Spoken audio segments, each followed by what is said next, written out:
السلام علیکم ورحمۃ اللہ وبرکاتہ۔ میں ہوں آپ کا دوست شاہزیب رشید اور آپ دیکھ رہے ہیں میرا چینل دنیا و آخرت۔ بغیر وقت ضائع کیے چلتے ہیں اپنے ویڈیو کی طرف۔ ویڈیو شروع کرنے سے پہلے میری آپ سب دوستوں سے ایک گزارش ہے کہ ویڈیو کو شروع سے لے کر اینڈ تک لازمی دیکھیں، انشاءاللہ ضرور فائدہ ہوگا۔ تو چلتے ہیں اپنے پہلے مضمون کی طرف۔ تلاش معاش پر جاننے والوں کی غلطی۔ بعض دفعہ لوگ تلاش معاش کے سلسلے میں لمبے عرصے کے لیے چلے جاتے ہیں، لہٰذا بیوی کو وقت نہیں دے پاتے۔ حضرت عمر رضی اللہ تعالی عنہ ایک مرتبہ آ رہے تھے، رات کا وقت تھا۔ ایک گھر سے ان کو اشعار کی آواز سنائی دی، جس سے پتہ چلا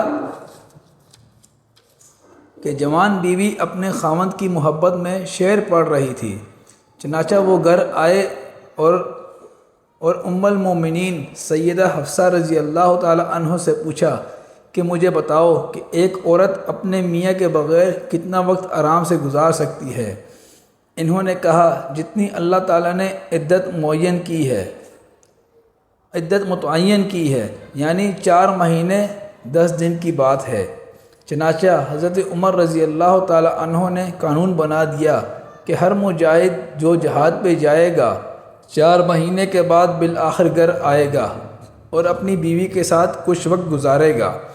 سوچئے کہ اگر ام المومنین سید حفصہ رضی اللہ تعالی عنہ جیسی پاکیزہ شخصیت جو امت کی ماں ہیں، وہ فرماتی ہیں کہ 4 مہینے کی مدت زیادہ سے زیادہ ہے، تو جو لوگ سالوں اپنی روزی کی خاطر دوسرے ملکوں میں رہتے ہیں، او جی جوان بیٹا ہے مگر انگلینڈ چلا گیا اور اس کی بیوی ہمارے پاس رہتی ہے۔ اب ذرا سوچئے کہ بیوی 1 سال 2 سال خاوند کے بغیر رہے گی تو پھر گھر میں کیا معاملہ ہوگا؟ شیطان کو کتنا موقع ملے گا اس کی بیوی کو ورگلانے کا اور گناہ پر اکسانے کا۔ ادھر بیوی گناہ کرے گی، ادھر خاوند گناہ کرے گا، اور اگر گناہ نہیں کریں گے تو گناہ کی حسرت تو ان کے ذہن میں رہے گی ہی صحیح، تو پھر بھی تو عبادت میں دل نہیں لگے گا۔ لہٰذا ایسی صورتحال سے بچنا چاہیے۔ میاں بیوی ایک دوسرے سے 4 مہینے سے زیادہ جدا نہ ہوں۔ ہاں، کبھی کوئی ایسی ضرورت ایک مرتبہ پڑ جائے، جیسے بالفرض کوئی 9 مہینے کے لیے چلا گیا یا سال کے لیے چلا گیا، بیوی بھی بخوشی اجازت دیتی ہے اور خاوند بھی راضی ہے، تو پھر ایسی صورتحال میں یقیناً بیوی اپنے وعدے کا پاس کرے گی، اس لیے کہ اس کے مشورے سے یہ بات طے ہوئی۔ مگر عام حالات میں ہم دیکھتے ہیں کہ بچے دوسرے ملک میں کاروبار کرنے کے لیے کوئی سعودی عرب گیا 5 سال سے نہیں آیا، کوئی فلاں وجہ سے گیا 7 سال سے نہیں آیا۔ یہ بہت معیوب بات ہے۔ بیوی کا حق ہے اور یہ وقت دینا تمہاری ذمہ داری ہے۔ روزی ملتی ہے یا نہیں ملتی، گھر واپس آؤ۔ تم بھی بھوکے رہو گے، بیوی بھی تمہارے ساتھ بھوک برداشت کر لے گی۔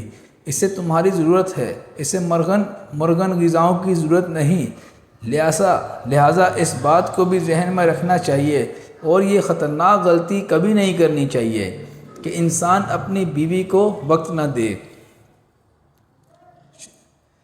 بیوی کے لیے پابندی، اپنے لیے آزادی۔ 6ٹھی خطرناک غلطی عام طور پر جو خاوند کر لیتے ہیں وہ یہ ہے کہ گھر میں تو اصولوں کی پابندیاں کرواتے ہیں مگر خود اصولوں کی پابندی نہیں کرتے۔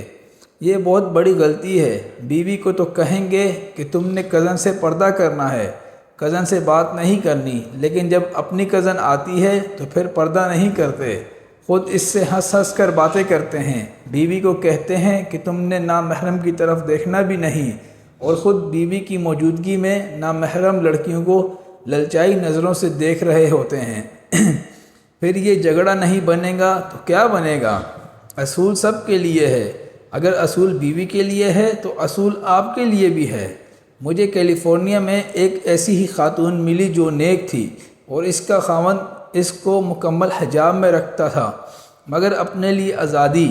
بیچارہ کوئی غیر مقلد قسم کا نوجوان تھا۔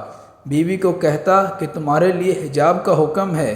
مزے کی بات دیکھیے کہ ایک مرتبہ چھٹی کے دن بڑا خوش تھا اور کہنے لگا کہ چلو میں تمہیں ساحل پر لے کر جاتا ہوں۔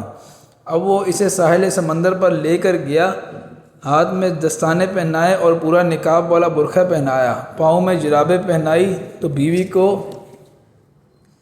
اس طرح کپڑے پہنا کر لے گیا اور خود اس نے شارٹ پہن لی اور اس کی رانیں آدھی ننگی تھی اور وہ بیوی کو ساحل پر لے کر جا رہا ہے۔ او میاں، تم ذرا عقل کے ناخن تو لو، تمہاری مت ماری گئی، تمہاری عقل چلی گئی۔ بیوی کے لیے تو اتنی پابندیاں اور اپنے لیے تمہاری یہ حالت ہے کہ شارٹ پہن کر آدھی رانیں ننگی کر کے تم دوسری جگہ جا رہے ہو جہاں دوسری غیر مسلم لڑکیاں بھی ننگی پھرتی ہیں، اور پھر وہ خود تو غیر مسلم لڑکیوں کو دیکھتا رہتا، یہاں تک کہ فکرے بھی چست کرتا کہ یہ لڑکی ایسی ہے، یہ ایسی لگ رہی ہے۔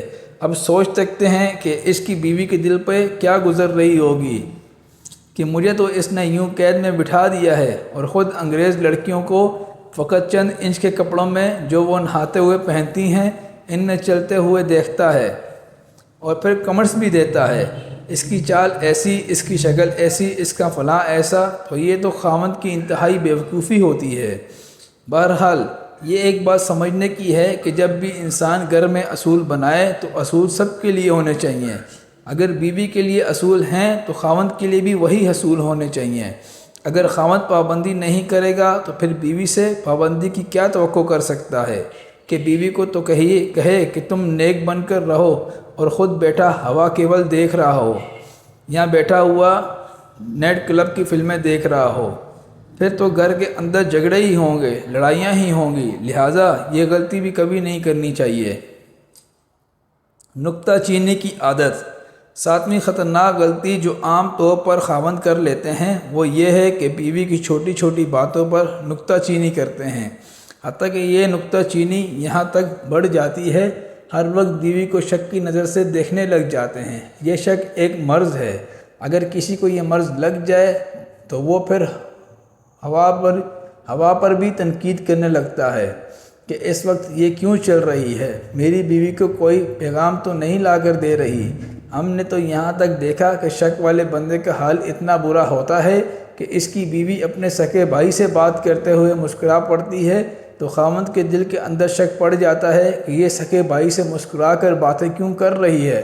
آپ اندازہ تو کیجئے، کیا عقل پہ پردے پڑ گئے کہ ایک شادی شدہ لڑکی اپنے بھائی سے بھی پیار سے بات نہیں کر سکتی تو پھر کس سے کر سکتی ہے؟ اس کی بنیاد وہی تنقید والی طبیعت ہے۔ چھوٹی چھوٹی باتوں پر تنقید کی عادت نہیں ڈالنی چاہیے۔ مثلاً کئی لوگوں کو دیکھا کہ دسترخوان پر آ کے بیٹھیں گے، دسترخوان کے اوپر انواع اقسام کی چیزیں بنی ہوئی پڑی ہیں، مگر ان میں سے اسے اچھی چیزوں کی تعریف کرنے کے لیے ان کی زبان سے ایک لفظ نہیں نکلے گا۔ اگر چٹنی میں نمک زیادہ ہے تو فوراً کہیں گے چٹنی میں نمک زیادہ ہے یا فلاں چیز میں یہ زیادہ ہے۔ تنقید تو فوراً کر دیتے ہیں اور تعریف کی کبھی توفیق بھی نہیں ہوتی۔ ایک جگہ میرا جانا ہوا، وہاں پر ایک وزیر صاحب تھے۔ ان کی بیوی نے اپنے میاں کی بات بتائی کہ ساری زندگی میں نے ان کے کھانے خود پکائے، لیکن آج تک انہوں نے کھانے کی تعریف نہیں کی۔ جتنے مہمان آتے ہیں تعریف کر کے جاتے ہیں، جتنے لوگ آتے ہیں تعریف کر کے جاتے ہیں۔ ہمارے لیے بھی جو کھانا پکا تھا اتنا اچھا تھا۔ ہم نے خاوند سے کہا کہ کھانا ماشاءاللہ بہت اچھا تھا۔ اب جب اس نے یہ بات بیوی کو بتائی تو بیوی آگ بگولا ہو گئی کہ تمہیں تو کبھی توفیق نہ ملی دو لفظ کہنے کی۔ چنانچہ ہمیں اس وقت احساس ہوا کہ یہ بہت بڑی غلطی ہوتی ہے کہ انسان چھوٹی چھوٹی چیزوں پر نکتہ چینی تو فوراً شروع کر دے اور اس کی زبان سے کبھی خیر کی بات نہ نکلے۔ کئی لوگوں کو دیکھا کہ گھر میں بچوں پر نکتہ چینی کرنے کی عادت ہوتی ہے۔ ذرا سا اونچا بول پڑیں تو کیوں بول پڑے، ارے بچے ہیں، کھیلیں گے کودیں گے نہیں، بھاگیں گے دوڑیں گے نہیں تو پھر یہ کیا کریں گے۔ تو نکتہ چینی کی عادت بری ہے۔ اصولی بات ان کو سمجھانا چاہیے، بڑی باتوں کو بتانا چاہیے اور چھوٹی چھوٹی باتوں کو نظر انداز کر دینا چاہیے۔